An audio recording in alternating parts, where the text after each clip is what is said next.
Coucou et merci pour ta question. Je vais essayer d'y répondre au mieux. Alors, je vois trois grands axes se distinguer de tout ça. Le premier, ça va être l'éducation de ton poulain. Le deuxième, ça va être le passage sanitaire, tout ce qu'on doit faire au niveau sanitaire. Le troisième truc, ça va être le devenir du futur poulain. Alors, pour l'éducation de ton poulain, moi, c'est ce que je fais. C'est des techniques des années 80-90 qui dataient d'encore avant. Bref, ça date de Mathusalem. Mais je les aime, ces techniques, et je les garde parce qu'elles fonctionnent très bien. Après, libre à chacun de dire « Oh non, c'est nul », mais bon, moi, c'est comme ça que je fais. Alors, j'ai donc un étalon qui n'a jamais été coupé des juments. Coupé visuellement, olfactivement. Bien sûr, coupé avec des clôtures, mais ça va pas plus loin. Il a toujours des juments à côté de lui. On lui a toujours permis de renifler les crottins et l'urine des juments lorsqu'elles sont passées dans les prés. Voilà, enfermer un étalon ou un entier pour l'empêcher, plus on fait ça et plus il va taper dans son box. Donc l'éducation, c'est très important déjà aux juments. Ensuite, une fois que ton éducation aux juments est faite, tu as aussi ton éducation à terre à lui faire. Ton étalon, il doit répondre au doigt et à l'œil. Ça doit être vraiment fusionnel entre vous, vous devez vous comprendre. Il n'y a pas besoin de tirer sur le mors ou sur le cafeson. On doit vraiment y aller en douceur. Pour ça, c'est des heures de travail à terre. C'est pas obligé qu'il soit débourré au niveau de la selle. On lui demande pas de faire du dressage ou de l'obstacle, on s'en fout. Ce qu'on veut qu'il fasse, en revanche, c'est qu'il soit impeccable à terre, de façon à ce que si la jument refuse, tu n'as plus qu'à ramener ton étalon, et puis il va faire un peu le jaco, hein, mais ça n'ira pas plus loin, tu vois, il va pas t'embarquer, tu n'auras pas besoin de lui sonner le nez, tu n'auras pas besoin de le blesser pour qu'il t'écoute parce qu'il aura été parfaitement éduqué avec toi à terre. Pour ça, je te laisse voir les vidéos précédentes, il y en a plein, on travaille en dextre, on fait des longues graines, on fait des balades, on joue aussi. Le jeu, c'est très important entre un étalon et son papa, maman, propriétaire, comme tu veux. Si ton entier n'a jamais vu de jument, tu peux lui en présenter moyennant bien entendu des clôtures solides avec une bonne électricité dessus et 3 mètres entre les clôtures. Très important. On commence par des juments qui sont pas en chaleur et ensuite on va lui mettre des juments en chaleur et on regarde son comportement par rapport aux juments. Parce que c'est la même danse qui va te faire quand tu vas l'amener à la saillie. Ah oui, je conseille les saillies en main. Les saillies en liberté, je ne les conseille pas du tout pour des êtres qui sont amenés à se voir seulement quelques jours dans le mois. C'est très difficile, ça peut créer des combats, ça peut créer des tensions dans les troupeaux existants, c'est hyper dangereux. Si tu veux en revanche garder la jument pour l'année, que c'est ta jument, etc., ils feront couple. Au bout d'un moment, tu pourras les lâcher ensemble et tu n'auras pas de souci. Mais tu auras un poulain tous les ans. Tu vois, mon curly, il est tout au fond, là. Il y a les juments de l'autre côté. Comme tu peux voir, c'est pas un fou furieux, il est tranquille, mais ça, si tu suis mon compte, t'as l'habitude de le voir. Et tout ça, c'est l'éducation que j'ai faite avec lui, de ses 3 ans jusqu'à ses 7 ans, âge actuel. Et également l'éducation qu'a fait sa naisseur jusqu'à ce que moi, je me porte acquéreur de ce cheval, puisque préalablement, il n'avait jamais été coupé des juments. Je rappelle, coupé visuellement, olfactivement, mais bien sûr toujours derrière des clôtures. Sinon, il aurait sailli sa propre mère. Et très rarement seul. Hein, il a un copain, Curly, tu sais, il y a Kinox qui vient régulièrement avec lui. Ensuite, tu dois bien connaître ton étalon par rapport à sa génétique, parce que des fois, il y a des chevaux qu'on ne fait pas reproduire ensemble, justement, à cause de problèmes génétiques. Aïcha, ma jument, elle est double Z. Si je la mets avec un étalon qui est double Z, malheureusement, j'aurai un poulain qui finira aveugle. Oui, parce que double Z, on sait que génétiquement, nos chevaux finissent aveugles. Donc, si tu connais bien la race de ton poulain, si tu fais des prélèvements génétiques, etc., voilà, c'est quand même une base à savoir. On évite de transmettre les tares, hein. Après, tu as tout ce qui est hygiène, carnet de santé, etc. Il y a des maladies transmissibles dont la métrite est la plus connue, mais il y en a plein d'autres. Tu peux avoir la gourme, tu peux avoir plein de maladies infectieuses, les maladies du sang. Tout ça, une seule rencontre peut faire que ton cheval sera malade. Donc, n'hésite pas à demander carnet de santé, toutes les vaccinations, le vermifuge à jour, etc. Au niveau réglementation, c'est pas compliqué. T'es pas obligé d'avoir un carnet de saillies si tu fais qu'une ou deux saillies par an et que tu es particulier.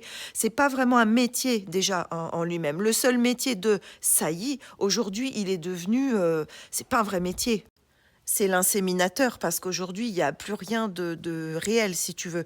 Dans les haras, c'est pareil, ça va être une partie de l'occupation du palefrenier soigneur ou de l'éleveur, la saillie. Mais c'est pas un métier complet, tu peux pas vivre en étant étalonnier, enfin pas à ma connaissance. Donc, nous, on a fait une déclaration de saillie. Et puis ensuite, il y a un test de filiation à la naissance de la pouliche. Et puis après, tu as ton carnet de santé. Voilà, c'est pas compliqué. Et puis ça, de toute façon, c'est celui qui a la jument qui s'en occupe. Je te conseille d'être très bien assuré parce que tu n'es pas à l'abri d'un accident. Si tu choisis de faire saillir une jument qui n'a jamais été saillie, qui n'a pas connu d'étalon, ou une jument qui aurait été traumatisée précédemment par un étalon, eh bien la jument peut tout à fait se retourner sur ton étalon. Sauf si la personne tient la jument correctement et que la jument est parfaitement aux ordres et que si elle veut pas, chacun reparte dans son coin sans que ça cause le moindre souci. Mais il peut arriver qu'une jument botte et qu'elle casse la jambe de ton cheval, par exemple. Il peut arriver que ton cheval casse la jambe de la jument. Voilà. Alors certes, beaucoup moins quand ils sont en main. Justement, c'est l'intérêt de la saillie en main. C'est cette protection. Donc, une bonne assurance. Au niveau juridique et légal, tu peux encadrer tout ça avec un contrat de saillie. Tu peux garantir poulain vivant pendant les 48 heures, comme quoi tu rembourses, bref, toutes tes conditions. Il y a des contrats types sur Internet. Il y a aussi un site juridique sur Facebook qui peut te renseigner là-dessus, où tu trouveras plein de contrats. Tu peux aussi demander à des éleveurs, je pense qu'ils te transmettront leurs contrats. Et oui, parce qu'il faut déterminer, est-ce que la jument vient chez toi? Est-ce que tu emmènes les talons là-bas? Qu'est-ce qui se passe au cas où? Est-ce que tu fais l'échographie? Est-ce que c'est le propriétaire de la jument qui s'en charge? Est-ce que tu rembourses sur échographie? Voilà, il y a tout un tas de choses comme ça à demander. Et après, dernier truc que moi je demande, mais bon, après voilà, chacun fait comme il veut. Maintenant, j'ai l'habitude d'être traité d'allumé, je m'en fous un peu. Je demande le projet parental de la personne. Ouais, t'as bien entendu. Parce qu'en fait, il faut être conscient que c'est pas parce qu'on a le garçon qu'on n'est pas responsable de ce qui se passe au bout. Hein. C'est bien beau d'emmener sa jument à la saillie, mais quand on n'a pas les moyens financiers d'éduquer un poulain, ou s'il y a quoi que ce soit avec le vétérinaire, ou si on n'est pas vétérinaire nous-mêmes, parce que des fois être vétérinaire, ça simplifie vachement les choses. Mais il faut savoir qu'un poulain, c'est pas gratuit. Hein. La nature, des fois, elle est très compliquée. De toute façon, il y a toujours des suites. Une jument qui vient de pouliner, en général, tu appelles le vétérinaire pour voir si elle a bien délivré. Bah oui, c'est normal, parce que sinon, elle peut avoir de la fièvre. Tu perds ta jument dans les 48 heures. Les poulinages, la plupart du temps, ça se passe bien, mais il y a aussi des poulinages qui se passent mal. Et ça peut coûter très vite beaucoup d'argent. La jument va manger 2 fois, 3 fois plus. Bah oui, parce qu'elle va avoir besoin d'énergie. Il lui faut une alimentation équilibrée. Hein. Là, nous, on est en plein dedans. Elle allaite. Je vais te dire qu'elle carbure. Elle mange 2 fois plus que mes 2 mâles. Hein. Bref, si la personne, je sais pas pourquoi, je lui ferais bien un poulain cette année. Bah oui, mais est-ce que tu as les moyens? Qu'est-ce que tu en fais après? Parce que si c'est pour avoir un cheval qui part à la boucherie, ça m'intéresse pas.